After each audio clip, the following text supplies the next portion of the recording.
আসি আসি বলে চলেই গেলে, বিদায় বেলায় মাগো চোখ ভরে ওঠে জলে। হায় আমি পলাশ, ছবি আঁকি।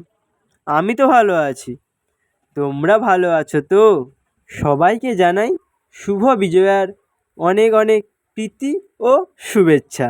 আজকে পুজোর একটা কাজ নিয়ে চলে এসেছি।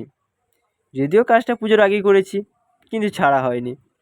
পঞ্চমীর রাতে এই অর্ডারটি আসে, আর ডেলিভারি করতে হবে অষ্টমীর আগের দিন। তাই কি আর করার, পঞ্চমীর রাতেই কাজটি নিয়ে বসে পড়ি। অর্ধেক কাজ হয়েছে, তারপরেই কারেন্ট চলে যায়। তাই কি আর করার, তার পরের দিন কাজটি কমপ্লিট করে ষষ্ঠীর দিনই আমি কাস্টমারের হাতে ডেলিভারি করে দিই। কাস্টমার একটা ফটো দিয়ে বলে ওই ফটোর ন্যায় কলকাটি করতে, কিন্তু কারোর কষ্টের ফল কপি করা যায়? তাই কিছুটা একই রেখে বাকিটা আমি চেঞ্জ করে কলকাটি করি। তোমাদের কলকাটি কেমন লেগেছে তা কমেন্টে জানিও। আর কেউ ভাইফোঁটার অর্ডার দিতে চাইলে কমেন্টে কিংবা আমার চ্যানেলে গিয়ে ফেসবুক ইনস্টা লিঙ্কে ক্লিক করে আমার সাথে যোগাযোগ করতে পারো। ব্লাউজের হাতার ওপর ড্রয়িংটি দ্বিতীয় পার্টে আসছে, তো ভালো লাগলে সবাই একটা লাইক করে দিও। আজকের মতো বিদায়, বাই।